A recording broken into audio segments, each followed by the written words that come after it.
وعلى من جاهد إلى يوم الدين।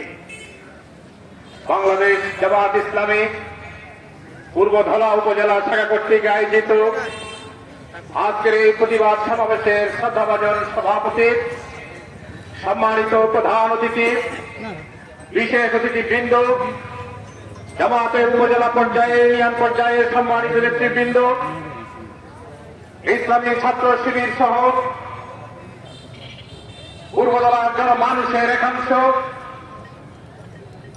জাতির জাগ্রত যুবক সাংবাদিক বন্ধুগণ, প্রশাসনে কর্তব্যরত আমাদের প্রিয় ভাইরা, আজকের এই সমাবেশে আপনাদের সকলকে অভিনন্দন জানাচ্ছি।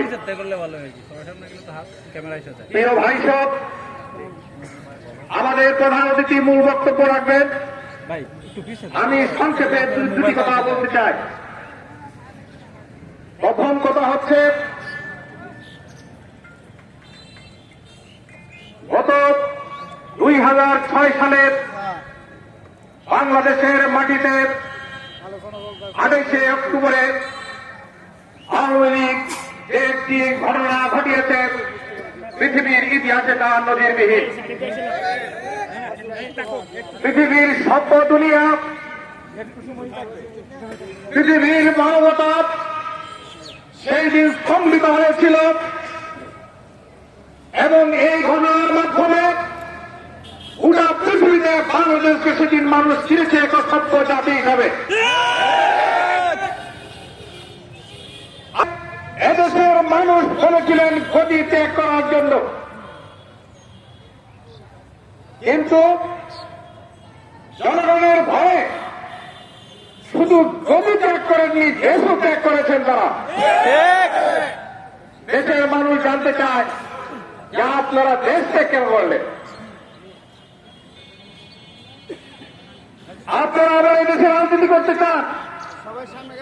এই দেশের মানুষকে যদি ভয় পান, তাহলে এই দেশের রাজনীতি করার অধিকার আপনাদের কোথায় আছে? আওয়ামী লীগের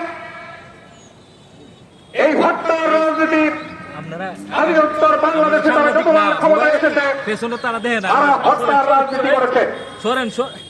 রাজনীতির উদ্দেশ্য হচ্ছে দেশ এবং দেশের উন্নয়ন করা, দেশ এবং দেশের কল্যাণে কাজ করা। কিন্তু আপনারা যতবার ক্ষমতায় এসেছেন, আমাদের এই দেশের কল্যাণে কাজ না করে আপনাদের একটি পররাষ্ট্র আছে, সেই পররাষ্ট্র দেশের স্বার্থকে জলাঞ্জলি দিয়ে ভিন্ন দেশের স্বার্থ সংরক্ষণের জন্য রাজনীতি করে সেই দেশে, সেই জনগণের, সেই দলের এবং সেই নেতৃত্বের বাংলাদেশের রাজনীতি করার কোন অধিকার নেই। যারা মানুষ হত্যার রাজনীতি করে, রাজনীতির উদ্দেশ্য হচ্ছে জনগণের কল্যাণে কাজ করা। যারা জনগণকে হত্যা করে, যারা গণহত্যা চালান, তাদেরকে রাজনীতি করার অধিকার এই দেশে আর নেই। আর আমরা বলবো আপনারা এই দেশে রাজনীতি করার অধিকার আপনারা নিজেরাই হরণ করেছেন, নিজেদের অধিকার। আমরা তো আহ্বান জানাই, আপনারা দেশে আসুন, এদেশে ফিরে আসুন। পালিয়ে গেলেন কেন? আমরা তো পালাইনি। বিগত 17 বছর আমাদের উপর অত্যাচার করেছেন, জুলুম করেছেন, শোষণ করেছেন। আমরা তো এই দেশ থেকে পালিয়ে যাইনি। আমাদেরকে হাজার হাজার মামলা দিয়েছেন, আমাদের ভাইদেরকে লক্ষ লক্ষ আসামি করেছেন। আমরা জামিন নিয়েছি, জেলে গিয়েছি, বারবার আমরা জেল খেটেছি। জেল থেকে এসে আমার জনগণের পাশে দাঁড়িয়েছি। আমরা তো দেশ থেকে পালিয়ে যাইনি। পালিয়ে গেলেন কেন? আপনাদেরকে আহ্বান জানাই, আপনারা দেশে ফিরে আসুন, দেশে আসুন। দেশের জনগণের কল্যাণে যদি কাজ করতে পারেন, জনগণই বিচার করবে আপনাদেরকে। আপনারা ফিরে আসুন। আমরা দেখতে চাই যে আপনারা আবার সচ্ছল দেশে ফিরে এসেছেন। কেউ ভাইরা আমার কথা লম্বা করতে চাই না। আপনারা যে মানুষ হত্যার যে রাজনীতি চালু করেছেন, এদেশের মানুষ সকল হত্যাকাণ্ডের বিচার চায়। আপনারা কি বিচার চান কিনা? আমরা এই সরকারের কাছে দাবি জানাতে চাই, অবিলম্বে ট্রাইব্যুনালের মাধ্যমে এই আওয়ামী লীগ যত গণহত্যা চালিয়েছে, সমস্ত গণহত্যার বিচার করতে হবে বাংলাদেশের বাড়িতে। প্রিয় ভাই, আবার আরেকটি কথা বলতে চাই। আপনারা দেশের উন্নয়নের জন্য রাজনীতি করবেন, তাহলে লুটপাট করলেন কেন?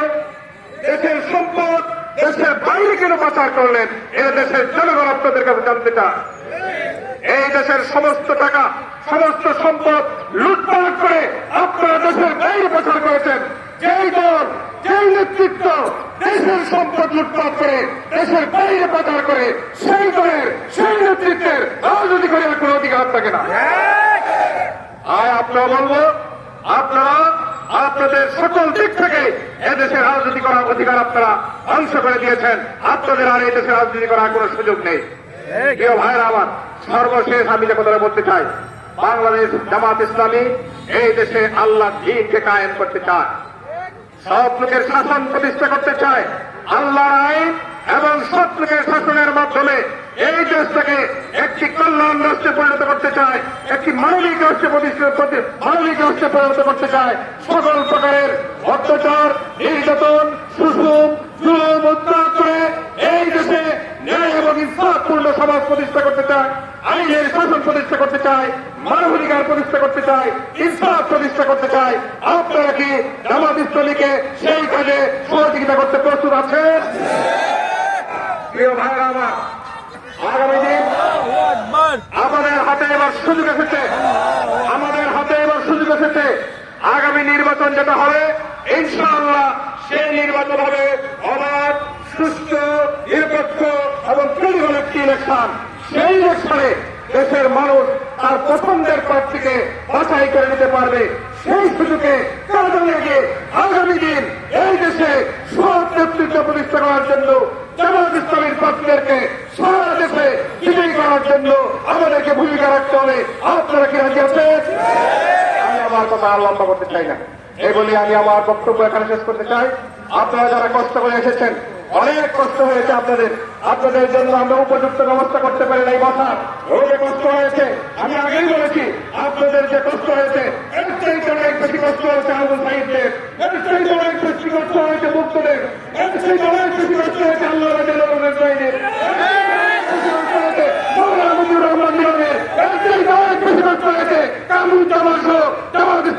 নেতৃবৃন্দের। তাই আমি আপনাদের কাছে বিনয়ের কাছে ক্ষমা চাচ্ছি, আপনাদের উপযুক্ত ব্যবস্থা করতে আমরা পাই নাই। এই কথা বলে আমি আমার সংক্ষিপ্ত বক্তব্য এখানে শেষ করছি। আগামী দিন জামাত ইসলামীর পক্ষ থেকে যখনই আপনাদেরকে ডাক দেওয়া হবে, আপনারা কি সেখানে আসতে প্রস্তুত আছেন?